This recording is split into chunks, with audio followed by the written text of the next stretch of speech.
everyone, Morgan here. I am so excited to be doing another video for the 30 days of preparedness collaboration with all the amazing people down below in the description. Please do make sure to check out their videos as part of the 30 days of collaboration for the 2021 edition. I hope this goes for many years because I absolutely love this collaboration. I love seeing what everybody else is posting, and you will too. Go down to the playlist down below to see everybody else's videos. But today we're going to be talking about what to prep and what to grow. So this question was posed to me a while back, and I thought it was just such a great question because when you think about prepping and you think about the absolute mass of food and water that you have to store for just a few months of survival, not just survival, but thriving, you know what I mean? Like most people, even if you store just like a bunch of rice and beans, that's a lot of food. It's a lot of bulk food. Like it just adds up so fast, which is good, but also it's a huge mass of stuff. Like where are you supposed to put all this stuff? You know what I mean? And that's one of the biggest concerns, storage. You know, I live in a small space. Where am I supposed to put all this stuff? I live in an apartment. I live, in an RV. I live, even if you have a larger house, it still adds up very, very quickly. I did an Instagram reel the other day that was talking about buying 2 pounds of rice a week and how that adds up really quickly. And the point was to get people thinking, a little by little helps a lot. Sometimes buying in bulk is great, but sometimes just going to the store, buying a little bit at a time is the best way to build up your preps. And it is, honestly. I've said this all the time. People say this, this is just one of the best ways to do it. You buy a little bit at a time, right? So I was saying that 2 pounds a week adds up to 104 pounds a year. And I was saying that there's about 5 cups of rice in a 2 pound bag. And people started chiming in and going, oh my gosh, I eat like 3 cups of rice a day. Okay. And they were like, they were mathing it out. And they were like, I would have to do 500 pounds of rice. And think about 500 pounds of rice in an area, whether in buckets, Mylar bags, or just in the regular bulk bag, right? It's a lot. It's a lot of food. That's just rice, okay? So how are we supposed to store food if it's just constantly building up like that? And of course we're rotating and all that, but we always want to have like a good supply. So the question, of course, is, how do you decide what to prep and what to grow?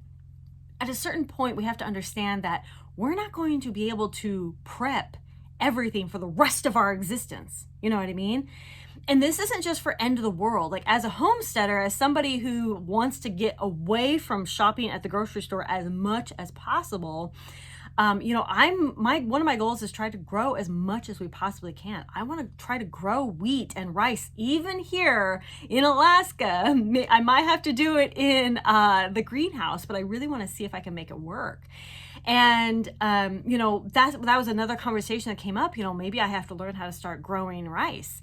And a while ago, I did a video trying to grow rice in a container, and that kind of failed. So I did not do an update video on that, but it kind of failed. And I realized that I was kind of in a bad location to be doing that. I was in the desert at the time, but now I actually might be in a perfect location to grow rice. We'll see. It'll be another experiment for the spring. What can you grow and what could you store? Things like wheat and rice, those things may be harder for people to grow. And they might take something special, or whatever the case may be. But those may be a little bit more difficult for people to grow in mass. If you think about how much flour you use on a regular basis and how much how much wheat you would then have to grow in order to get just like a cup of flour, you know what I mean? I mean, in order to get enough wheat berries to grind up to, the powder format to actually use, you need to grow a lot of wheat. Same with rice. In order to just get like a couple pounds of rice, you need to be growing quite a bit of rice. So it's not just the fact of, yes, I can grow this, great. It's, do you actually have the space to grow the mass amount of what you need to get you through just until the next spring? Let's just say 6 months, you know what I mean? Just to get you through the winter, okay? And then if you have a greenhouse, maybe you can grow in the greenhouse. But if you don't have a greenhouse, you would have to wait to grow in that springtime, you know what I mean? And some things, not everything will grow perfectly in a greenhouse.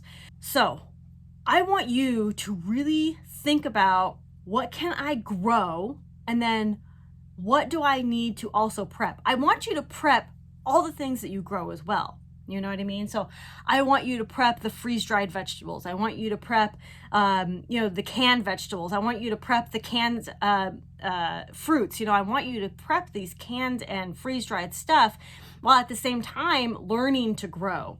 If you don't learn to grow right now, you're going to be at a huge loss when it comes to the time of which, it's like, okay, well, disaster has happened. Food prices are rising. That's a fact. Food shortages are on the rise. Fact. Okay. These are not scare tactics. They are fact. Okay.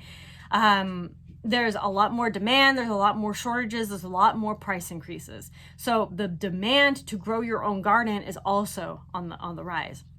I want you to start practicing growing right now in containers, on your apartment balcony, indoors with grow lights. I want you to just do, hydroponics, whatever you want to do, but start growing. Okay. And I want you to physically see what your yields are going to be. And every single year is going to be different because, it's just the weather. It's going to be, it's going to be pests, disease, animals trying to eat your crops. I mean, it could be any number of things that affects your crops. So I want you to, still store plenty of stuff, right? Store the rice, store the flour, store the canned goods, store the freeze-dried stuff, store all that stuff, okay? Don't just stop storing that stuff because you think I'm just gonna grow it. Don't do that.